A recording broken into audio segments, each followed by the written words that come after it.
Worship is not the thing that you do for 30 minutes or 45 minutes or 1 hour. Worship is what you live.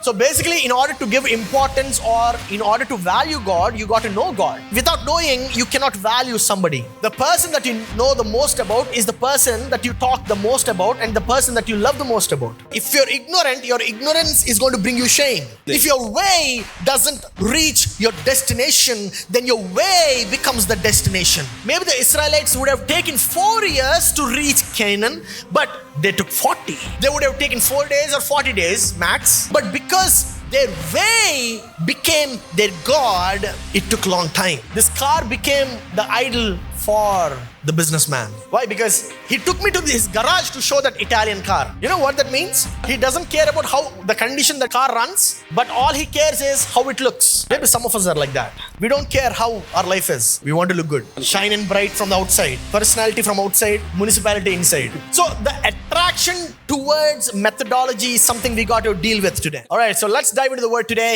Let's learn about what is worship. మరి ఈరోజు దేవుని వాక్యంలోనికి వెళ్దాం. అసలు ఆరాధన అంటే ఏంటో మనం నేర్చుకుందాం. The only way to know God is to know Him and read His thoughts. మరి దేవుని మనం తెలుసుకోవాలి, అర్థం చేసుకోవాలంటే ఆయన్ని ఎరగాలి, ఆయన తలంపులు మనం అర్థం చేసుకోవాలి. And this is the only book that is available on planet Earth where we can know the thoughts of God. దేవుని తలంపులు తెలుసుకోగలిగేటువంటి ఈ భూమి మీద ఉండేటువంటి ఒకే ఒక గ్రంథము బైబిల్ గ్రంథం. And in order to know what is worship, ఆరాధన అంటే ఏంటో మనం అర్థం చేసుకోవాలంటే what you are doing every Sunday morning is not worship. ప్రతి ఆదివారము మనం చేసేది ఆరాధన అనం. Because worship actually means to become like the one we are worshiping. ఆరాధన అంటే వాస్తవానికి అర్థం ఏంటంటే మనం ఎవరిని ఆరాధిస్తున్నామో ఆయన పోలికలోనికి మనం రావాలి. That's why we worship. అందుకనే మనం ఆరాధిస్తూ ఉంటాం. Now, so remember, worship is not the thing that you do for 30 minutes or 45 minutes or 1 hour. కనుక జ్ఞాపకం ఉంచుకోండి, ఆరాధన అనేది మనం చేసేటువంటి అరగంట గంట చేసేటువంటి ఇది ఆరాధన కాదు. Worship is what you live. ఆరాధన అనేటువంటిది మన జీవించే జీవితమే అవుతుంది. Are you understanding? Worship happens 24/7. ఆరాధన అనేది 24 గంటలు మనం చేసేటువంటిది. The word worship comes from worthship. మరి ఆరాధన అనేటువంటి ఆ పదము అర్హత విలువ నుంచి వస్తుంది. It is how much importance you give to them. అయితే మనం ఆరాధించేటువంటి వారికి ఎంత విలువని మనం ప్రాధాన్యతను మనకి ఇస్తున్నాం. So basically, in order to give importance or in order to value God, you got to know God. కనుక దేవునికి సరైనటువంటి రీతిలో మనం ప్రాధాన్యత ఇవ్వాలంటే ముందు ఆ దేవుని మనం అర్థం చేసుకోవాలి. I understand. Without knowing, you cannot value somebody. ఎవరన్నా మనం అర్థం చేసుకుంటకుండా వారికి తగిన విలువను మనం ఇవ్వలేం.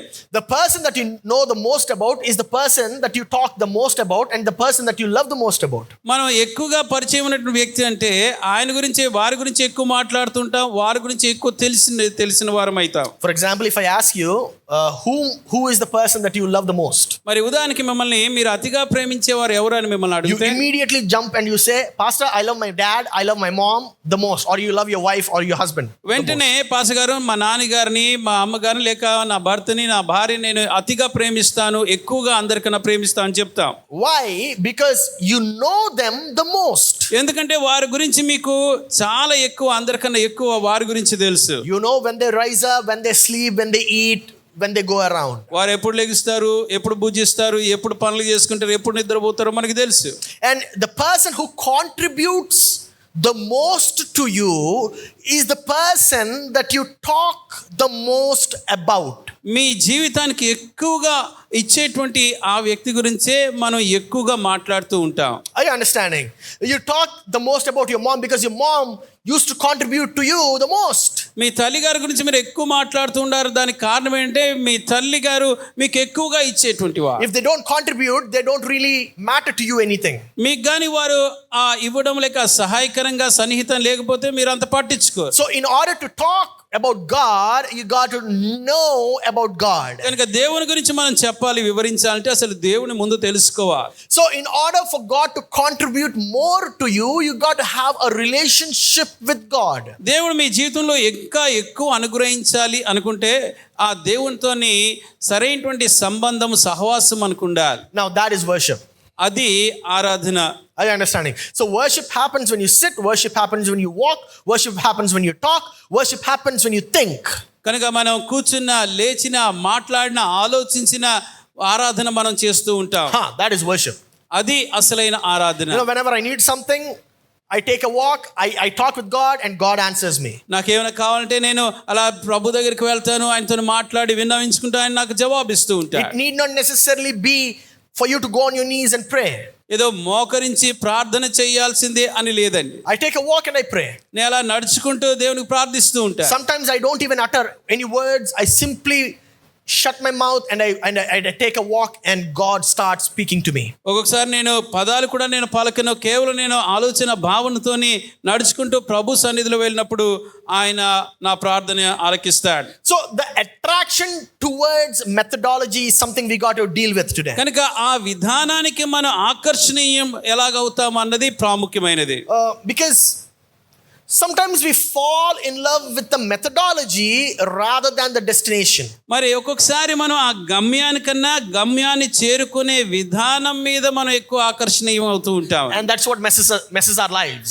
అలా చేసినప్పుడు మన జీవితం పాడైపోతుంది. You know, it's foolishness for us to waste our time, resources and energy on the way which doesn't make us reach our destination. మన గమ్యానికి మనల్ని చేర్చని దానికోసం మన యొక్క సమయాన్ని, మనకున్నటువంటి ధనాన్ని వ్యయపరచడం వ్యర్థమైపోతుంది. And sometimes we believe that the way is the destiny.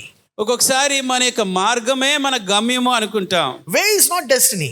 మార్గము గమ్యం కాదేంటి. Way takes you to the destiny. మన మార్గము మన గమ్యానికి చేరుస్తుంది. You know, destination is much more important than the way. మన మార్గానికన్నా ప్రయాణానికన్నా గమ్యం ప్రాముఖ్యమైనటువంటిది. Our emotions are more important than our goal. చాలా మందికి మన గమ్యం చేరుకునే దానికన్నా మన భావోద్రేకాలకి విలువలు ఇస్తూ ఉంటాం. And we get mixed up in our emotions that we totally miss the goal. ఆ భావోద్రేకాల్లోనే మనము అయోమయం అయిపోతూ గమ్యాన్ని మనం పోగొట్టుకుంటాం. I'm not talking about you, I'm talking about the person that is behind you.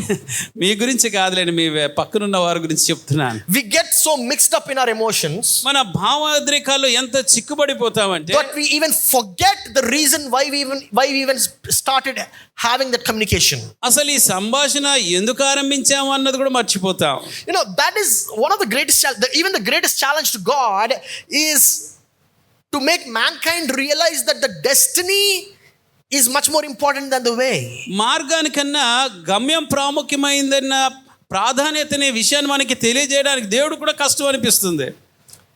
If I ask you to worship, you cannot worship without music. ఒకవేళ మిమ్మల్ని ఆరాధించమంటే music లేకపోతే మీరు సరిగా ఆరాధించలేరు. Because we think music is worship. ఎందుకంటే ఆ music ఉంటేనే ఆరాధన అనుకుంటాం. We think song is worship. పాట ఆరాధన అనుకుంటాం. Means became much more important than the destination. కనుక గమ్యానికన్నా ఈ విధానాలే ప్రాముఖ్యం అయిపోతున్నాయి. Claps is not worship. చప్పట్లు కొట్టడం ఆరాధన కాదండి. Prayer is not worship. Prayer is not ప్రార్థన worship. అంటే ఆరాధన కాదు. God is the destiny. దేవుడు మన గమ్యం. All these are the means, the ways. ఇవన్నీ కూడా ఆయన వైపున చేర్చేటువంటి మార్గాలుగా ఉన్నాయి. You know, we worship God in order to become like him. ఆయనని పోలి మనం అవ్వడానికి దేవుని మనం ఆరాధిస్తూ ఉంటాం. Sometimes we don't even understand the meaning of worship. ఓసారి ఆరాధన అర్థం కూడా మనకి తెలియకుండా We ఉంది. don't know why we worship. We simply think, oh, we need to sing every Sunday morning, that's why we sing. అసలు ఎందుకు ఆరాధిస్తున్నాం కూడా మనం ఆలోచన చేయకుండా ప్రతి ఆదివారం వాడుక చొప్పున పాడిస్తూ ఉంటాం. There is a purpose for worship. ఈ ఆరాధనకి ఒక ప్రత్యేకమైన ఉద్దేశం ఉంది. Worship means I want to become like you. ఆరాధన అంటే ప్రభువా నీ వలే నేను అవ్వాలనుకుంటున్నాను. Hallelujah. We worship in order to become like him. ఆయనని వలే మనం మారడానికి మనం ఆయన ఆరాధిస్తూ ఉంటాం. You know, there is a great observation that I always do, and it always happens every time. It never fails. నేను ఎప్పుడు గమనించేది, ఇది ఎప్పుడు జరుగుతుంది, ఎప్పుడు అది తప్పిపోదు. When we are practicing for worship, ఆరాధన కోసం మేము ప్రాక్టీస్ చేస్తున్నప్పుడు till the time the practice is finished, we are all a little sleepy, a little edgy, we are all like thinking, confused. మరి ఆరాధన ప్రాక్టీస్ ముగించే వరకు కూడా కొద్దిగా నిద్రమత్తుగాను ఏంటా అన్నటువంటి అయోమయ స్థితిలో ఉంటాం. But once the practice is done, అయితే ప్రాక్టీస్ ముగించింది అనగానే I don't know where the energy comes from. We are all energized. ఎక్కడి నుంచి ఆ బలం వచ్చేస్తుందో తెలియదు కానీ అందరం చాలా బలం పుంజేసుకుంటాం. Now, don't think it happens only in practice. అది కేవలం ఆ ప్రాక్టీస్ లోనే అవుతుందని కాదు, It also happens in the church. మందిరంలో కూడా అదే జరుగుతుంది. Once the church service finished, ఆరాధన కార్యక్రమం ముగించబడిందండి, till the time the church happens, ఆ ఆరాధన జరిగేంత వరకు కూడా you are a little sleepy. కొద్దిగా నిద్రమత్తున్నట్టుగా ఉంటుంది. Maybe you're filled with spirit. So you're a little sleepy. కొద్దిగా ఆ నిద్ర వస్తున్నట్టుగా అనిపిస్తుంది. But once the church service is done, అయితే ఆరాధన ముగించింది అనగానే I don't know where that energy comes from. We are all bright again. ఎక్కడి నుంచి ఆ బలం వచ్చేస్తుందో కాదు కానీ మనం చాలా ఉత్తేజం అయిపోతూ ఉంటాం. It is like the car that this businessman had. మరి ఒక వ్యక్తికి ఉన్నటువంటి బిజినెస్ మ్యాన్, ఒక వ్యాపారవేత్తకు ఉన్నటువంటి ఒక కారు లాగా ఉంటుంది. This businessman, I know him very, very good. బాగా నాకు పరిచయం He's ఉన్నవాడు. a millionaire. అతను చాలా కోటీశ్వరుడు. So he has this fantastic office that he built in Fort Worth. మరి ఫోర్ట్ వర్త్ అనేటువంటి ప్రాంతంలో చాలా అద్భుతమైనటువంటి ఆఫీస్ ని కట్టారు. So I was very excited to see that office. Office ని చూడాలంటే కూడా నాకు చాలా ఆసక్తిగా ఉన్నాను. So I walked towards him and I met him. And he was showing me all his office, his big office space. His office room was this big. మరి ఆయన దగ్గరికి వెళ్ళాను, అతని ఆఫీస్ అంతా చూపిస్తున్నాడు. ఆయన ఆఫీస్ గదే ఇంత పెద్దగా ఉంటుంది. Right, and he took me down to his garage in his office. మరి ఆఫీస్ ఉన్నటువంటి గరాజ్ కి తీసుకెళ్ళాడు. And there was this beautiful shining Italian car. మరి ఈ అద్భుతమైనటువంటి ఇటలీ దేశంలో చేయబడినటువంటి కారు చూపించాడు. It is not a factory made car. It's a handmade car, you know, that those sleek bodies. Yeah, that's మరి that car. అదేదో ఫ్యాక్టరీలో చేసిన మోడల్స్ వంటిది కాదు కానీ ప్రత్యేకంగా దాన్ని రూపొందించబడినటువంటి car. The car was shining and it was parked and it was shining like anything. మరి ఆ కారు చూస్తేనే చాలా వెలిగిపోతున్నట్టుగా ఉంది. So I asked him, Bobby, this is such a beautiful car. I said, Bobby ఇది చాలా అందమైన కారు అన్నాను. can we take it for a drive? ఒక డ్రైవ్కి వెళ్దామా దీంట్లో అన్నాను. He said, yeah, but I need to search where the keys are. వెళ్దాం కానీ దాని కీస్ ఎక్కడున్నాయో వెతకాలి అన్నాడు. I asked him, what do you mean you need to search for the keys? కీలు వెతకడం ఏంటి అని అడిగాను. He's like, I don't even remember if I drove this car or not. అసలు నేను ఇది ఇంతకు ముందు నడిపించానో లేదో నాకు కూడా నా జ్ఞాపకమే లేదు అన్నాడు. I opened the door, I went inside, it was smelling like perfume. ఆ డోర్ తెరిచి లోపల చూస్తే చక్కటి సువాసన వస్తుంది. You know that nice top quality leather smell, that's the smell I was getting in. మంచి ఖరీదైనటువంటి చెరపపు వాసన వచ్చినటువంటి వాసన, చాలా మంచి సువాసన వస్తుంది. And as soon as I sat in the car, immediately God started talking to me. ఆ కారులో కూర్చున్న వెంటనే దేవుడు నాతో మాట్లాడుతూ ఉన్నాడు. He said, is your life also like this? నీ జీవితం కూడా ఈ రీతిగానే ఉందా? Shining and bright from the outside, మరి వెలుపటికి మాత్రం చాలా చక్కగా ప్రకాశిస్తూ ఉండడం, but never being used. కానీ ఎప్పుడు వాడకుండా ఉండడం. Those were the days God started speaking to me and he said, you need to go back to India. ఆ రోజుల్లోనే దేవుడు నాతో మాట్లాడిన భారతదేశానికి తిరిగి వెళ్ళాలి అని చెప్పాడు. Many of us are bright and shining outward, మరి చాలా మంది బాహ్యంగా చాలా ప్రకాశంగా వెలిగిపోతూ ఉంటాం, but we are not being driven inside. అయితే అంతరంగంలో దాన్ని వాడుకోవట్లేదండి. We are not being used inside. అంతరంగంలో ఉన్నటువంటి వాడట్లేదు మనం. There is no fire from within. అంతరంగంలో నుంచి ఆ అగ్ని మనలోని మండట్లేదు. Outwardly we are smiling, we are happy, we are joyful. బాహ్యానికి చిరునవ్వుతోని సంతోషంగా ఆనందంగా మరి ఉంటున్నాం. That happens when your song is much more important than the person that you're singing to. మనం ఎవరి కోసం అయితే పాడుతున్నామో ఆయనకన్నా నీ పాట ఎక్కువైనప్పుడు అలాంటి జీవితం ఉంటుంది. If your way doesn't reach your destination, then your way becomes the destination. మన మార్గము గమ్యానికి చేర్చకపోతే ఆ మార్గమే గమ్యం అయిపోతుంది. We go round and round like the Israelites. Israel వల్లే తిరుగులాడుతూ ఉంటాం. Let's give a long shot. Maybe the Israelites would have taken 4 years to reach Canaan, but they took 40. బహుశా 4 సంవత్సరాల్లో కనాను దేశానికి వారు వెళ్ళిపోవచ్చేమో, కానీ 40 సంవత్సరాలు తీసుకున్నారు. They would have taken 4 days or 40 days max. మరి 4 రోజులు మహా అంటే 40 రోజుల్లో పట్టేదేమో. But because their way became their God, it took long time. ఎందుకంటే వారి మార్గమే వారికి గమ్యము దైవంగా అయిపోయింది కాబట్టి అంత విస్తారమైనటువంటి సమయం పట్టింది. Usually we are like, oh, I prayed today, మరి సహజంగా మనం ఈ రోజు నేను ప్రార్థన చేసేసాను, I will be fine. నేను బాగానే ఉంటాను, Oh, I read my word today. ఈ రోజు నా వాక్యాన్ని చదువుకున్నాను, I will be fine. ఇక బాగానే ఉంటుంది. Oh, today I went to church because it's a Sunday. I'll be fine. ఈ రోజు ఆదివారం కనుక చక్కగా మందిరానికి వెళ్ళాను, ఇంకా నాకు అంతా బాగానే ఉంటుంది. Bro, what you did was you made the way your destiny. అయితే సహోదరుడా, నువ్వు అలా చేస్తున్నట్టయితే నీ మార్గాన్ని నువ్వు గమ్యంగా చేసుకున్నావు అని అర్థం. Prayer is not because you need to pray. Prayer is just a means for you to talk to God. ప్రార్థన చెయ్యాలి కదా అని చేయడం కాదు, ప్రార్థన అనేటువంటిది ఆ దేవునితోనే మాట్లాడడానికి ఒక మార్గం. అది You need to realize whether the person that you spoke to has actually listened to you. మనం ఎవరితోనైతే మాట్లాడామో అసలు ఆయన విన్నాడా అన్న విషయంలో మనం జాగ్రత్త పడాలి. You don't go to church because it is a Sunday. You become the church 24/7, 365 days. ఆదివారం గనుక మనం మందిరానికి వెళ్ళడం కాదు, కానీ 24 గంటలు సంవత్సరంలో ప్రతిదినం కూడా మనమే ఒక ఆ మందిరంగా అవ్వాలి. You don't go to church, you are the church. మనం మందిరానికి వెళ్ళడం కాదని మనమే దేవునికి ఆలయమై ఉన్నాం. You don't go to a meeting, you are the meeting with God. కూడికి వెళ్ళడం కాదు, దేవునితో మనమే ఒక కూడికగా ఉంటాం. Many a times the meetings become our destination. చాలా సార్లు ఆ కూడికకి వెళ్ళడమే మన గమ్యం అనుకుంటాం. Meeting is not your destination. Meeting God is your destination. ఆ కూడికి వెళ్ళడము ఆ గమ్యం కాదు, కానీ దేవుని కలుసుకోవడం మన గమ్యం. Hallelujah. In Psalm 63 verse 1 and 2 it says, "You God are my God, earnestly I seek you, I thirst for you, my whole being belongs for you. In a dry and parched land where there is no water, I have seen you in the sanctuary and beheld your power and your glory." Look at that verse which David has written.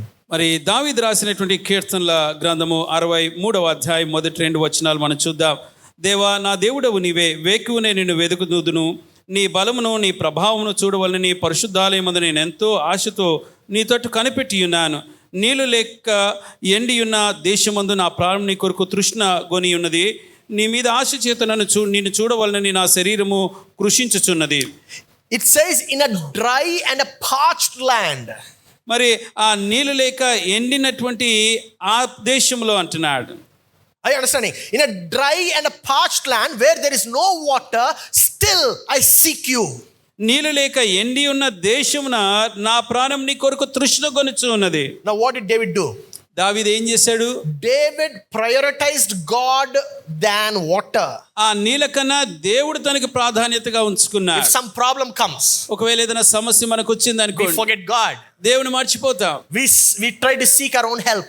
మన సొంత ప్రయత్నాలు సహాయం కోసం వెతుకుతావు. Brother, your first resort should be God. నీ మొదటి ఆశ్రయము దేవుడిగా ఉండాలి. Your first help is to seek God. నీ మొదటి సహాయము దేవుని వెదకాలి. Over here David says, I have seen you in your sanctuary. You have beheld your power and your glory, O Father. నీ బలము నీ ప్రభావమును చూశాను, పరిశుద్ధాలయమందు నీ తట్టు ఆశతో నేను కనిపెట్టుకుని ఉన్నాను అని దావీదు అంటున్నాడు. When way becomes much more important than the destination, your way becomes your idol. మరి మన గమ్యం కన్నా మార్గమే ప్రాముఖ్యమైనప్పుడు ఆ మార్గమే మనకు ఒక విగ్రహంగా మారిపోతుంది.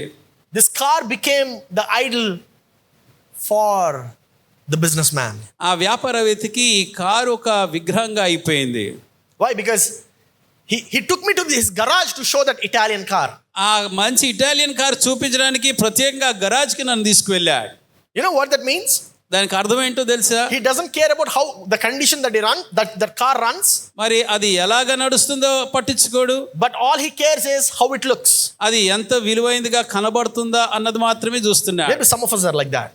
మరి కొంతమంది అలాగే ఉంటాం. We don't care how our life is. మన జీవితం ఎలాగ వ్యవహరిస్తుందో మనం పట్టించుకోవండి. We want to look good. బాగా కనబడితే చాలు. Shine and bright from the outside. వెలుపటిగా ప్రకాశంగా కనిపిస్తే చాలు. Personality from outside. బయటకు ఉన్నటువంటి మన యొక్క వ్యక్తిత్వము, municipality inside. లోపల మున్సిపాలిటీ ఉన్నాడు. Most of us are living that life. మరి చాలా మంది ఆ రీతిగానే జీవిస్తూ ఉన్నాం. My dear brothers and sisters, we have made that our idol. ప్రియ సహోదరి సహోదరులారా, అది మన విగ్రహాలుగా మార్చేసుకున్నాం. You know, any other worship other than God is idolatry. దేవుని కాకుండా మనం దేనికన్నా ప్రాధాన్యత ఆరాధిస్తున్నాం అంటే అది విగ్రహము అవుతుంది అని దేవుని వాక్యం సెలవిస్తుంది. Whatever it might be. అది ఏవైనప్పటికీ కూడా idolatry is when you worship anything other than God. దేవుని తప్ప దేని మనం ప్రాధాన్యత ఆరాధించినా కూడా అది విగ్రహం అయిపోతుంది. Now, cleanliness is next to godliness, మరి పరిశుభ్రత దేవుని తర్వాత ఉండేటిది అని అంటారు. but cleanliness is not godliness. అయితే పరిశుభ్రతే దైవంతో సమానం కాదే. Are you understanding? Some of us, we have this OCD. మరి ఒక్కొక్కసారి మనకి ఇలాంటి తలంపులు లేక ఇలాంటి భావనలు మనకు Oh, ఉంటాయి. it should be clean. చాలా శుభ్రంగా ఉండాలి అనుకుంటాం. So what these sisters do, they want to clean their house just before they exit they exit the house to go to church.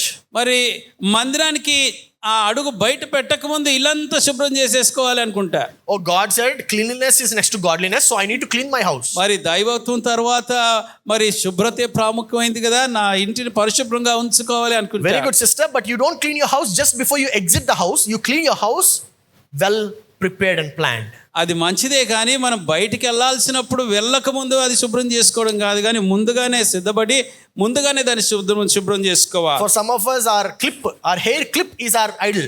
మరి మనలో కొంతమందికి మన హెయిర్ క్లిప్ మనకి విగ్రహం అయిపోతుంది. Oh, it should be matching hair clip with my shoes, finger rings, nail polish, matching. అన్ని matching ఉండాలి అనుకుంటాం. And they spend 1 hour in searching that matching clip. ఆ మ్యాచింగ్ క్లిప్ మరి వెతకడానికి 1 గంట సేపు పట్టేస్తుంది. For some of us, we get up Sunday morning and we are on a mad rush. We don't know why. మరి మనం ఉదయాన ఆదివారం లెగుస్తాం కానీ ఇంకా మంచం మీదే ఉంటాం, ఎందుకో తెలియదు. Why? We want to look good. మరి మంచిగా అందంగా కనబడాలి. Very good. There is nothing wrong in looking good. బాగా కనబడడం, అందంగా కనబడడం తప్పేం కాదు. But you need to be well prepared. అయితే ముందుగానే దానికోసం సిద్ధపడాలి. Prepare your Sunday morning clothes Saturday night. మరి ఉదయం ఆదివారం వెళ్ళడానికి శనివారం సాయంత్రమే మనం సిద్ధపడాలి. Are you understanding? God hates idol worship. దేవునికి విగ్రహారాధన అనేది హేయమైనదండి. As a matter of fact, it makes him angry and jealous. అది ఆయన్ని కోపం, ఆయన ఉగ్రతని తీసుకొస్తుంది. You can find that in Psalm 78:58. కీర్తన గ్రంథము 78వ అధ్యాయం 88వ వచనం మనం చూస్తాం. They angered him with their high places. They aroused his jealousy with their idols. వారు ఉన్నత స్థలములను కట్టి ఆయన కోపం పుట్టించిరి, విగ్రహంలో పెట్టుకుని ఆయనకు రోషం కలిగిన చేసిరి. That is the only thing which makes God jealous. దేవుని రోషంగా చేసేది అది మాత్రమే. Actually, idols not only make him jealous, but idols also make him angry. మరి దేవుని ఆ విగ్రహాలు పెట్టుకున్నప్పుడు దేవుని రోషంగా చేయడం మాత్రమే కాదు, కానీ ఆయన కోపం పుట్టించేదిగా ఉంటుంది. His love. ఆయన ప్రేమై ఉన్నాడు. To love, your actions are making him angry. ఆయన మిమ్మల్ని ప్రేమించాలి అనుకుంటే మీ క్రియలు ఆయన కోపం పుట్టిస్తున్నాయి. Worship can also become idol. ఆరాధన కూడా మనకి ఒక విగ్రహంగా మారిపోయే అవకాశం ఉంది. When you give more importance to worship than God. దేవుని కన్నా మన ఆరాధనకి ప్రాముఖ్యం ఇచ్చినట్టయితే ఆరాధన విగ్రహం అయిపోతుంది. I know few folks like this. కొంతమంది నాకు తెలుసండి, As soon as they get up, నేను లేచిన వెంటనే they play worship songs. మరి ఆరాధన పాటల్ని మరి వాయిస్తూ ఉంటారు. In bathroom it is worship songs. Bathroom లో కూడా worship songs. While they're getting ready it is worship songs. మరి అక్కడ బయటకు వెళ్ళినప్పుడు వర్షిప్ సాంగ్స్ ఉంటాయి. While they're having breakfast it is worship songs. మరి టిఫిన్ తిన్నప్పుడు వర్షిప్ సాంగ్స్ ఉంటాయి. Very good, brother. Very nice. అది చాలా మంచిది. My question is, అయితే నా ప్రశ్న, how is your life? మీ జీవితం ఎలా ఉంది? This brother, he's only making listening to worship songs his idol. దేవుని ఆరాధన పాటలు వినడమే తనకు విగ్రహంగా మార్చేసుకుంటున్నాడు. But he is actually not worshiping God. కానీ వాస్తవానికి దేవుని మాత్రం ఆరాధించట్లేదు. Worshiping God means showing God in every action of his life. దేవుని ఆరాధించడం అంటే మన జీవితంలో ప్రతి అంశంలో కూడా దేవుని కనపరుస్తూ ఉండాలి. So it means while you're listening to worship songs, when one girl comes, you look at her in a different way. Is that worship? మరి దేవుని ఆరాధన పాటలు వింటూ ఎవరినో ఒక అమ్మాయి వచ్చినప్పుడు తప్పు విధానంగా ఆమె వైపు చూస్తే అది ఆరాధన అవుతుందా? It is not. అది ఎంత మాత్రం కాదు. Just because you're listening to worship songs doesn't make everything right. ఆరాధన పాటలు విన్నంత మాత్రంగా మన జీవితాన్ని అన్ని సరిగా చేసేవి. Your actions should actually worship God. మన క్రియలు వాస్తవానికి దేవుని ఆరాధించాలి. There is nothing much more important than your own ignorance. మన యొక్క అవగాహన లేనితనానికన్నా ప్రాధాన్యమైనది మరొకటి ఉండదు. Your ignorance is going to kill you. మన అవగాహన లేకపోతే మనల్ని అది హతమారుస్తుంది. Isaiah chapter 44 verse 9.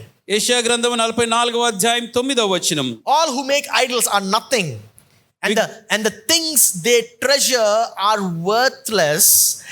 Those who speak up for them are blind.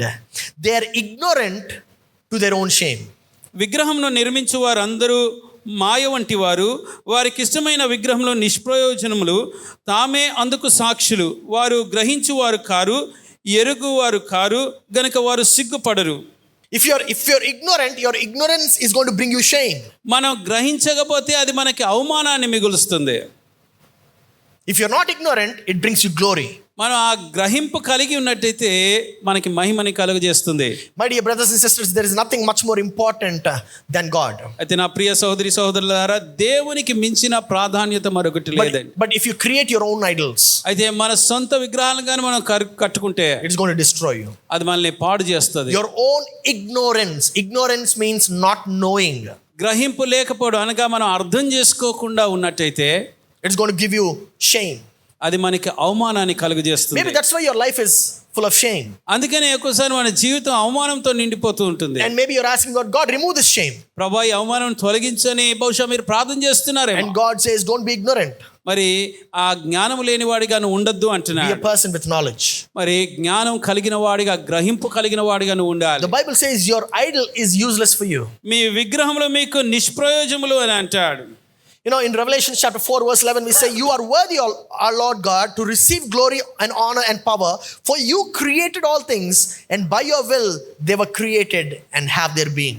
ప్రకటనల గ్రంథం 4వ అధ్యాయం 11వ వచనం, ప్రభువా మా దేవా, నీవు సమస్తము సృష్టించితివి, నీ చిత్తం బట్టి అవి ఉండెను, దాన్ని బట్టి సృజింపబడిన గనుక నీవే మహిమ ఘనత ప్రభావం పొందనర్హుడు అని చెప్పుచు తమ కిరీటములను ఆయన సింహాసనం ఎదుట వేసిరి.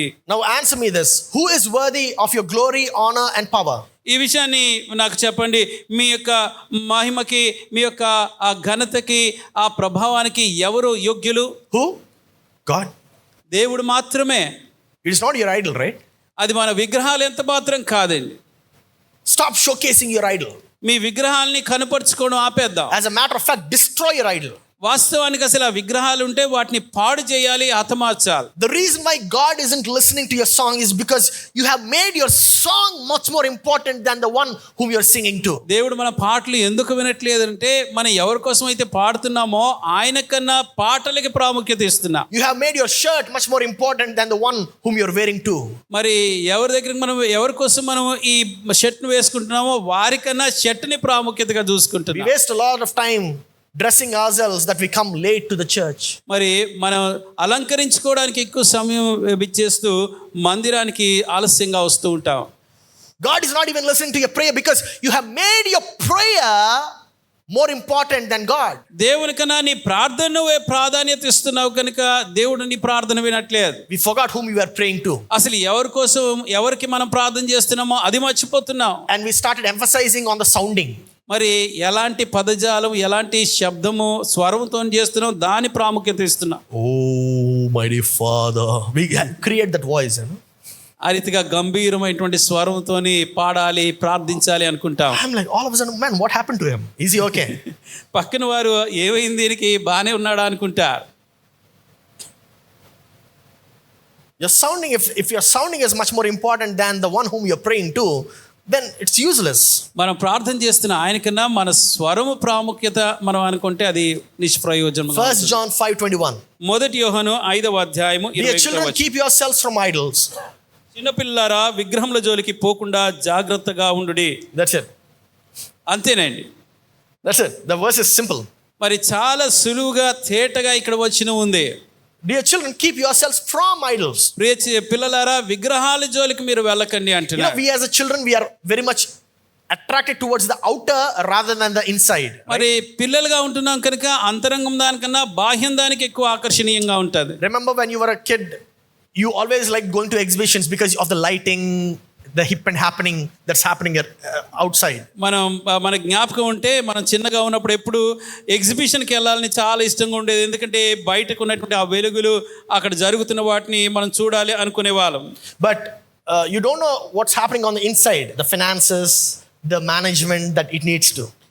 కానీ ఆ ఎగ్జిబిషన్ వెనకాతలు జరుగుతున్నది ఏంటి, దాన్ని ఎలా నిర్వహిస్తున్నారు, దాని ఆర్థిక పరిస్థితులు ఏంటి మనకు అర్థం కాదు. For some of us, we have the presence of God one day and the next day it's not there. ఒకసారి దేవుని సన్నిధిని ఒక దినాన్ని బాగా అనుభవిస్తాం, మరో దినాన్ని అసలు అది ఉండదు. We think, oh, today pastor is not so holy. మరి లేక పాస్ గారు ఈ రోజు అంత పరిశుద్ధంగా Or today కనబడట్లేదు, the worship leader is not singing so holily. లేక ఈరోజు వర్షిప్ లీడ్ చేసేవారు అంత పరిశుద్ధంగా పాటలు పాడట్లేదు. Nah, that's not the point. అది కాదండి. It is because you have given importance to something else దానికి కారణం ఏంటంటే rather మీరు than God. దేవుని కన్నా మీరు మరొక దానికి ప్రాధాన్యత ఇచ్చారు అని అర్థం. Are you understanding?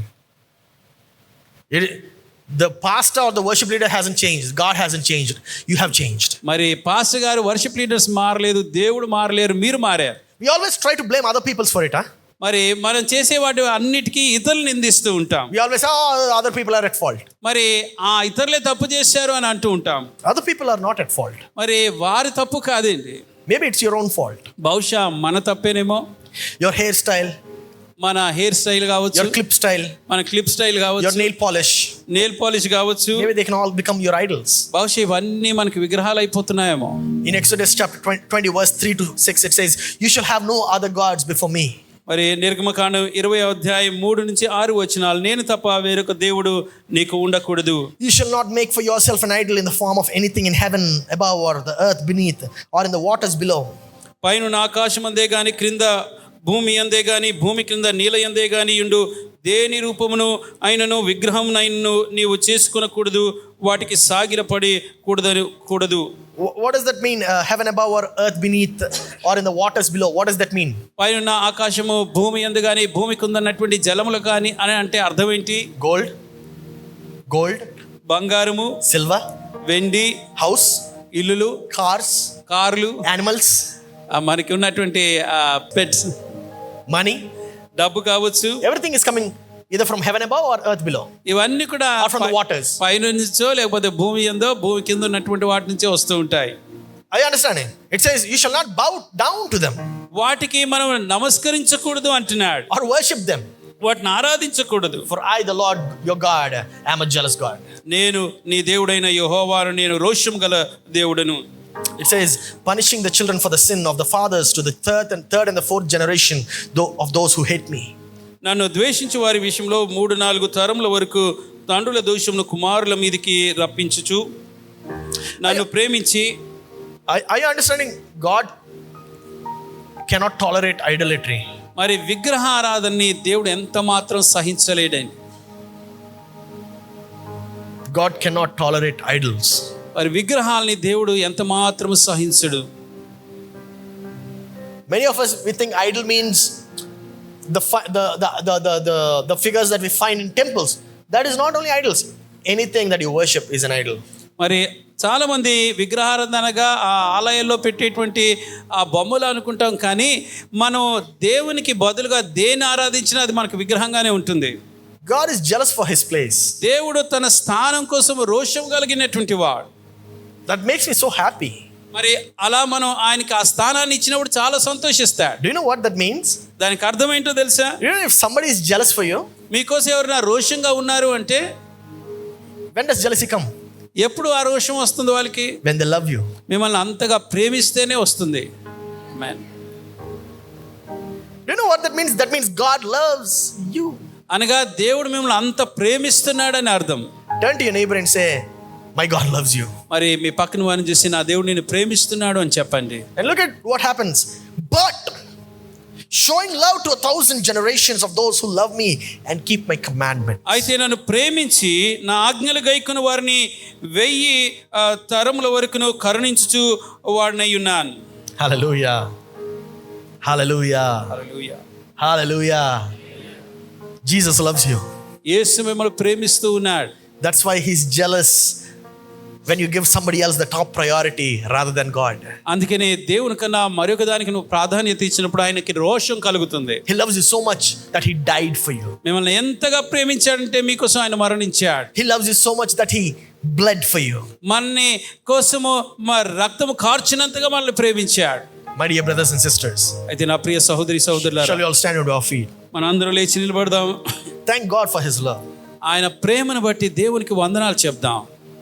Just thank God for the kind of love that He has towards you. మన పట్ల ఆయనకున్నటువంటి ప్రేమ విధానాన్ని బట్టి దేవునికి వందనాలు చెల్లిద్దాం. Man, if God is jealous for you, that means He can do anything for you. దేవుడు మన కోసం రోషం కలవాడంటే మన కోసం ఏదన్నా చేయడానికి ఆయన సిద్ధంగా That's why ఉన్నాడు. He says, taste and see that the Lord is good. అందుకని రుచి చూచి యెహోవా ఉత్తముడని తెలుసుకొనండి అంటాడు. And He says, test me. నన్ను పరీక్షించి చూడు అంటున్నాడు. That means just share me my word. నా వాక్యాలను పంచుకో అంటున్నాడు. Just talk with me the words that I spoke. Just talk with me. నేను పలికినటువంటి ఆ మాటలు నాతో మాట్లాడు, నాతో సంభాషించు చాలు. And God says, I'm going to bless you. నేను నిన్ను దీవిస్తాను అంటున్నాడు. Hallelujah. Hallelujah. What a word. What a God we have. ఎంత గొప్ప దేవుడు మనకున్నాడండి. What a love we have. ఎటువంటి ప్రేమ మనకుంది. Our God is love. మన దేవుడే ప్రేమ అయి ఉన్నాడు. Almighty Father, we thank you, Lord, for this great day that you've given to us. సర్వశక్తిమంతుడైన దేవా, మాకు ఇచ్చిన ఈ మంచి దినాన్ని బట్టి నీకు వందనాలు. Lord, as we are preparing for fasting prayers coming Tuesday, oh Lord. ప్రభువా, వచ్చే మంగళవారం నుంచి మేము ఉపవాస ప్రార్థనల కోసం మేము సిద్ధపడుతూ ఉండగా, Lord, we want you to come and bless us, oh Father. ప్రభువా, నీ వచ్చి మమ్మల్ని దీవించాలని కోరుతూ ఉన్నాం. Let there be that permanent change in us, oh Father. మా జీవితంలో ఆ శాశ్వతమైన మార్పు ఉండులాగున సహాయం Oh Lord, if there is any idol that we have in our life, let those idols be destroyed in Jesus' name. మా జీవితంలో ఎటువంటి విగ్రహాలున్నా యేసు నామములో అవి లయమైపోవును గాక. Whatever that idol might be, oh Father. అది ఏ విగ్రహమైనా తండ్రి. It might be cars, love for cars. అది కార్ల కోసమైన ప్రేమ కావచ్చు. It might be love for money. లేక డబ్బు ఆశ కావచ్చు. It might be love for anything that we have built up over the years, oh Lord. సంవత్సరాల తరబడి మాలో ఎటువంటి ఇతర కోరికలన్నా కావచ్చు. Let that be gone in Jesus' name. యేసు నామములో అవి వెళ్ళిపోవును గాక. Lord, as we consecrate ourselves and we want to meditate on you 24/7 for the next 12 days. ప్రభువా, మమ్మల్ని మేము నీ కొరకు ప్రతిష్ఠించుకొని రాబోయేటువంటి 12 దినాలు మీకోసము మీ యందు మేము ధ్యానించాలని ఆశపడుతూ ఉండగా, Oh Lord, bring a permanent change in us in these 12 days, oh Father. ప్రభువా, ఈ 12 దినాల్లో కూడా ఒక శాశ్వతమైన నిత్యము నిలిచి ఉండేటువంటి మార్పు మాలో కనపరచు. Oh Lord, let us look at your face and not your hands these 12 days. ప్రభువా, ఈ 12 దినాలు నువ్వు ఇచ్చే నీ హస్తాల వైపు కాదు గాని నీ ముఖం వైపు మేము చూడడానికి Let us not look at the works, but let us look at the heart of yours, oh Father. ప్రభువా, మీరు చేసే కార్యాలు మా పట్ల ఇచ్చే కార్యాలు బట్టి కాదు కానీ నీ హృదయాన్ని మేము చూడడానికి సహాయం We చేయి. thank you and we glorify your name. మీకే వందనాలు చెల్లిస్తూ నీ నామాన్ని మహిమపరుస్తున్నాము. In Jesus' name we ask and pray. యేసు నామములో అడిగి ప్రార్థిస్తున్నాము తండ్రి. Amen.